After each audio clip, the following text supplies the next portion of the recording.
Right, let me pause sleep token. A slight bit of relief today from me, because I think I may have mentioned about the puncture. I'm not sure if I did or not. I can't remember. I genuinely can't remember if I did mention it or not. I went to go out to do something a while ago, and I got a puncture in my rear tyre. I plugged it, and I thought that'd hold, and then I went to go for a ride like in the next couple of days, and it it hadn't held as much air and sealed it as much as I thought it would have. That was mainly my bad, I think. I think I did it a little bit quickly, but we live, we learn. That's what happens. So whip the tyre off, because I have just ridden on like plug tyres before and just kind of like left it, and they've been fine. I've had no issues at all. Obviously because of like the air leak, I was like, oh fuck it, I could have just ripped the plug back out and then just gone and done like another one and done it a bit better, but I didn't. I took it down to my local tyre shop, and I got them to put like a internal patch mushroom inside out thing. And I haven't ridden a bike since, so I am very relieved this morning to see that the patch has held its air, and I have the manufacturer's specification of air in my tyre. It's a bit early. I probably should have left a little bit earlier, but I live in North Devon and I've got to go to Plymouth, so I don't want to leave first thing in the morning. Fuck that.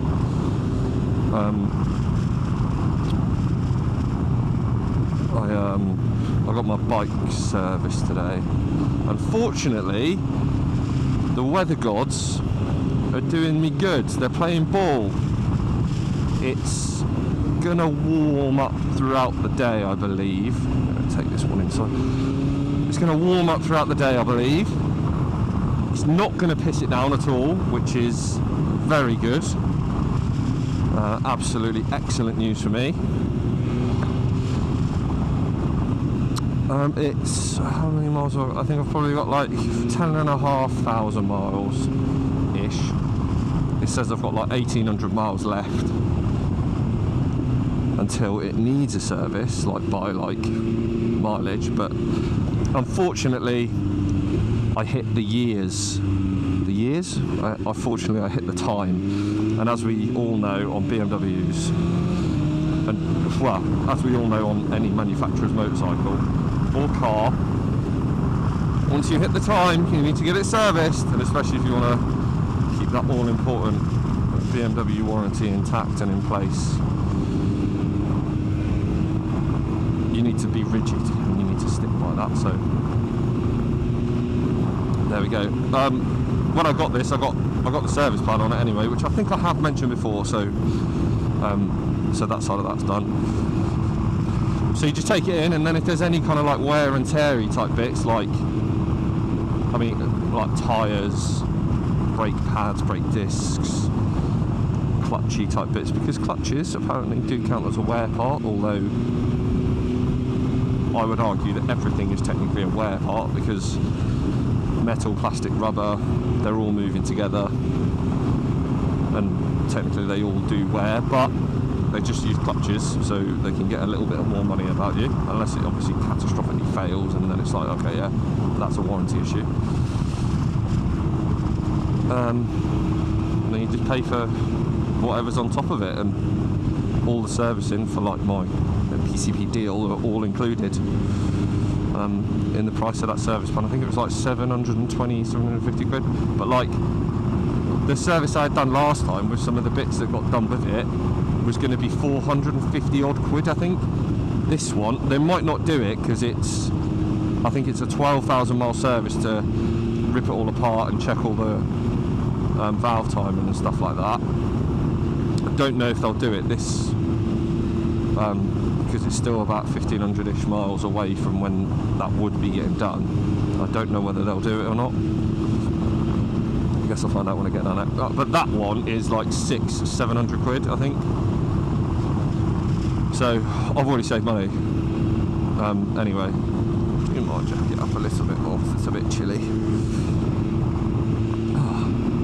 And then yeah, I can't, unless the weather's like immaculate or I get caught out with the car or something and something he's doing with the car, I can't see myself riding that much through the winter. I never really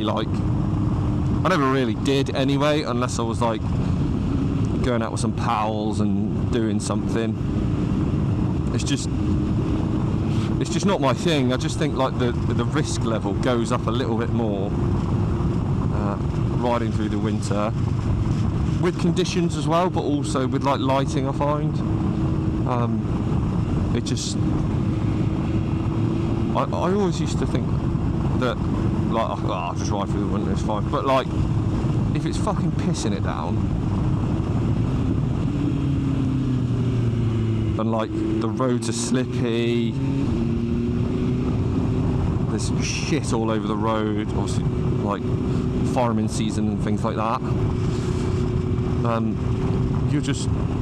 it's not an accident waiting to happen, but you're moving that risk level up, and you're asking for it, to be honest, or you're asking just to be shitting yourself the whole ride. I mean, each to their own. Different people do different things, horses for horses, etc, etc.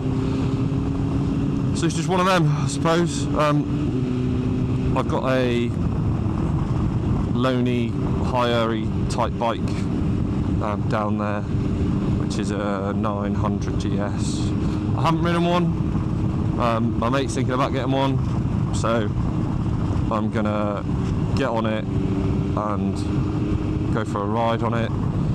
Which again is very fortunate that the weather's alright, because it's like it gives you an opportunity to actually ride a bike for the most part to the conditions that you'd be riding it in if you owned it. Like I always tend to say, I'd ride in like rain, I'd ride in shit weather if I got caught out in it, but I wouldn't choose to go out in it unless I kind of like had to. And I think, in my opinion, that's the best way to do things. Other than that, what's going on in the geopolitical news? What is the update? The Trump Meister thinks he's solving world peace, thinks he's going to get a Nobel Peace Prize, or he thought he did, obviously he didn't get it. And there's now people saying that, if he sorts out the Israel-Hamas stuff, he should seriously be considered. At least he's doing something, you know what I mean? The bloke's an absolute bellend, and his views are horrendous, again in my opinion. But he's getting out there and he's doing stuff, so you can't knock him for that, even if he's doing it in my opinion, a bullying way, a bullying tactic and stuff like that. And let's be honest, none of it's ever going to hold. Things like that, the whole Ukraine-Russia thing, that's a whole other kettle of fish as well in itself. It's one of them things. I think he's just a businessman that likes to flaunt himself a little bit, isn't he?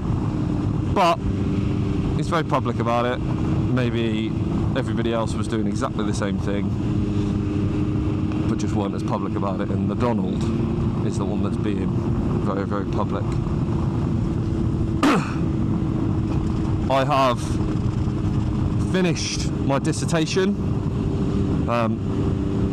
so that is my degree finished. I've done my kind of final handover presentation for that, so that's done now, so get the marks back by like mid-November. Very much looking forward to that. I mean, I've been told I've passed it, so that's alright. So somebody's like had a look at it, gone, okay, yeah, not a complete idiot, will make the grade.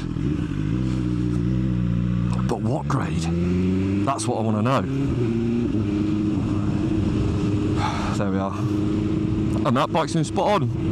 A sly thing to mention, up there down there where that charging cable's plugged in. I normally have a DIN plug, the BMW DIN thing, for like the battery tender, overnight charging, that kettle of fuck. And I did some Googling, because I was always struggling with, like, if you remember from the Europe series videos, I was struggling with charging phones and stuff like that. The USB plug is underneath the seat and you have to like kind of run it up and blah blah, and I snapped one off in that. So BMW they obviously do the USB one, but they also do a USB-C one. So I bought a USB-C one. I've pulled that DIN plug thing out. There's a screw around the front that you just have to unplug and then put through it.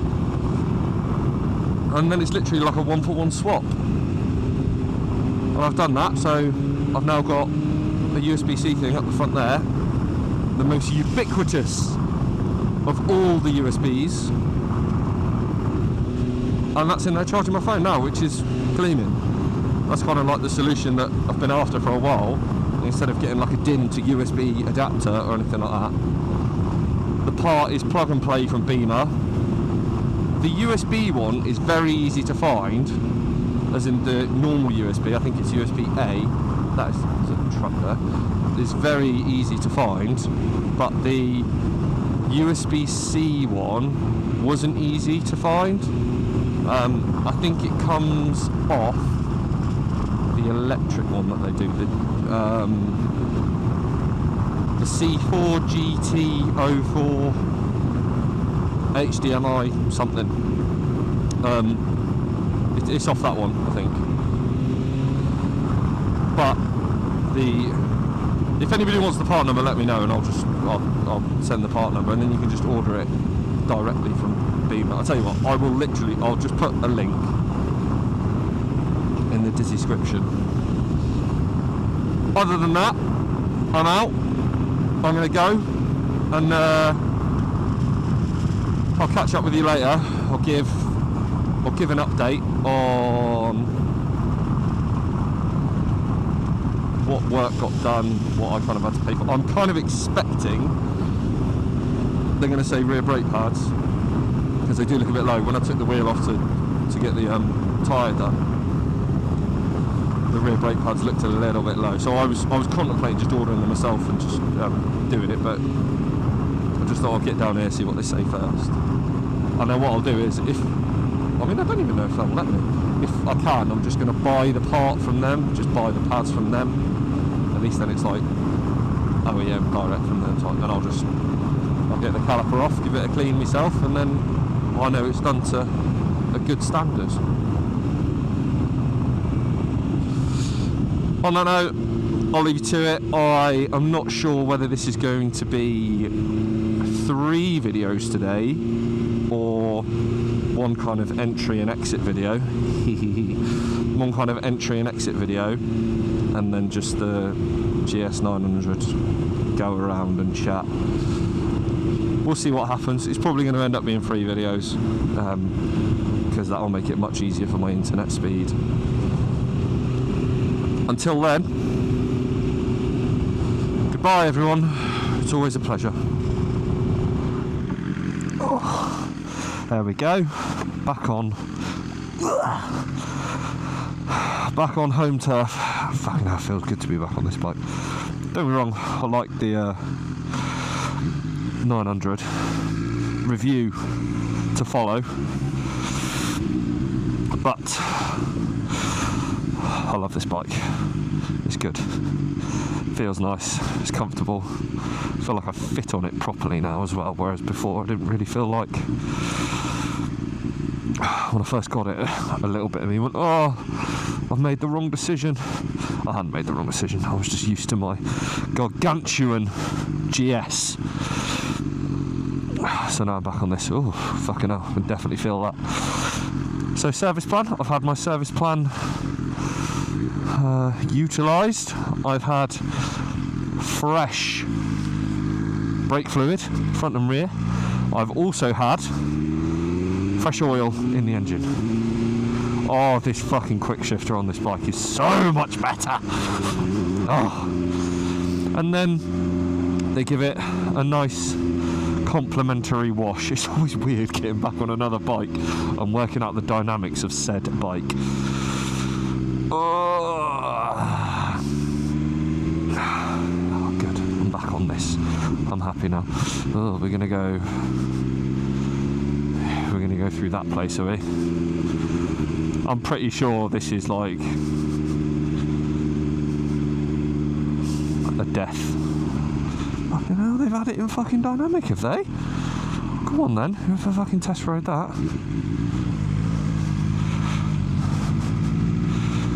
It's this guy on his test.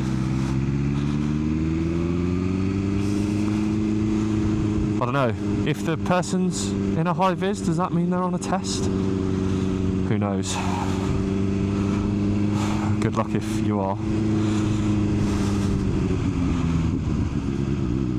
I suppose I better be professional and do everything properly then. Very happy with, as always, they give you a free drink if you want it. I had the loan bike, it's very nice. And now I'm back. Oh, it's nice to be back on this bike. I do like this bike. You know, when it's just like your bike, like I appreciate like riding like loan bikes and stuff all the time. Like that must be nice, and doing all those, being like a bike reviewer and stuff. It must be nice, like going on like different bikes and shit. But I fucking love getting like back onto my bike.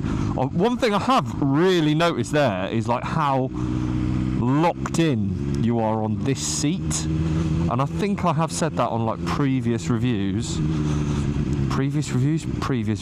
of like this bike, but yeah, you're very locked in. There's not really much like room to move around. That is one thing I do miss about the GS, and I did like about the 900. I can't remember whether it's the same on like the new XR, whether they've kind of sorted this seat out, because this seat is fucking hell. Do you need any more fucking England flags? It's painted absolutely everywhere, and then they're all over the fucking... I get it, we live in England, lads. Jesus Christ. He's definitely on his test.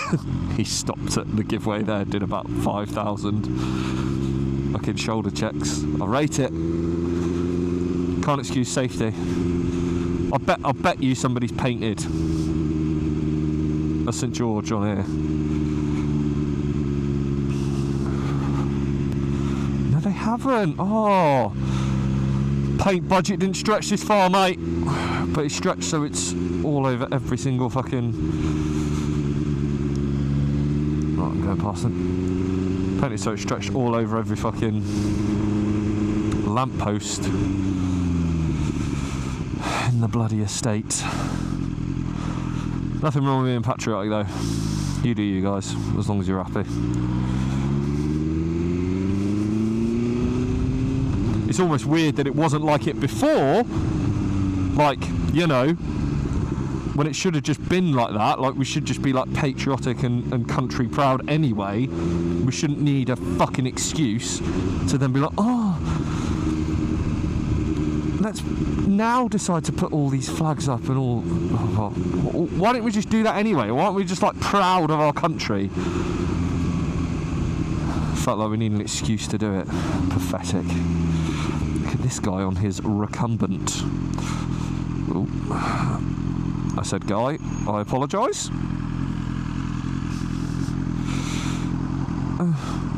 Why can't I get it into neutral? There we go.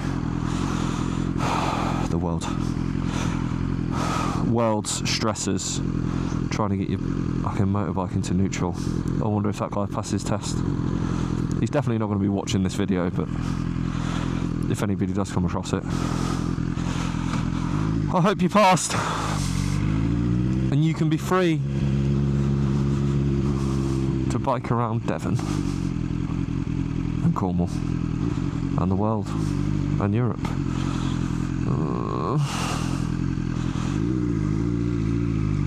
That's one thing the GS didn't have, the 900 GS.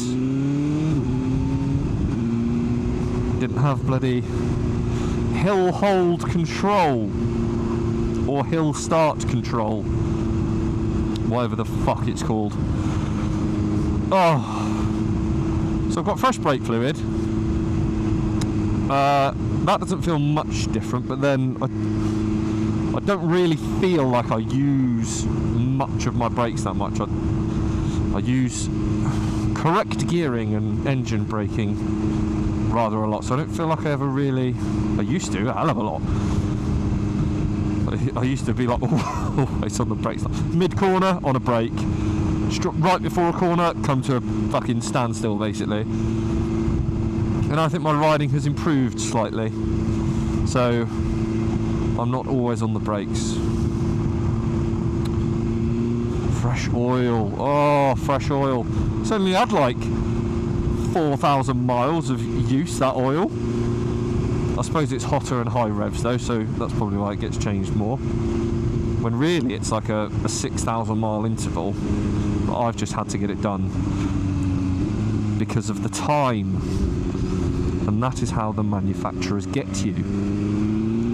Well done, those manufacturers. You are quids in. And no matter what, I still support you by buying your products. Who's the fucking idiot there? I had a lovely outing on the 900GS. I went to Launceston, I went to Philip Warren, I got a pasty and I got a Scotch egg. Amazing Scotch egg. I'm talking fucking greasy and hot. It was bloody lovely. And then I had a steak and Stilton pasty, Cornish pasty style. It was very nice. I enjoyed it a lot. And then for drink, I just had water because that's all. Jesus Christ, how much fucking air pressure have they stuck in my thing? Hello, Jigsaw. I think they've put too much air in my tyres. They put my tyres up, but I think they've put too much air in. I'm on like 38 PSI now and 46 and a half. They made a note on my health check that my rear tyre was plugged. But on the back, where they quoted about the tyres, they've also put the wrong tyre model in. So it's like, well, how much attention have you really paid? Have you really changed my oil? Do I know? Who knows? I'm sure they have. I'm just being one of them. It's bumpy. I don't like it. Oh, back on my... Oh, that's why I'm on dynamic. Because matey that took my bike out for a run-in to ride it in a bit, he put it in dynamic, and he's been wheeling it and doing burnouts and shit. I doubt that, but you know, we'll stay in dynamic, but we're not going in dynamic suspension because I don't want my anus to fall off. Okay, we're going that way. Cool, thank you. Oh, I love the sound of this bike. Oh, it sounds so good.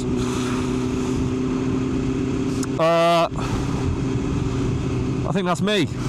We'll call it there. I'm gonna head back north and fucking, yeah, ride back north. Probably stop to Lidl, get myself some pastries for breakfast for the morning. Fill my top box with buttery pastries.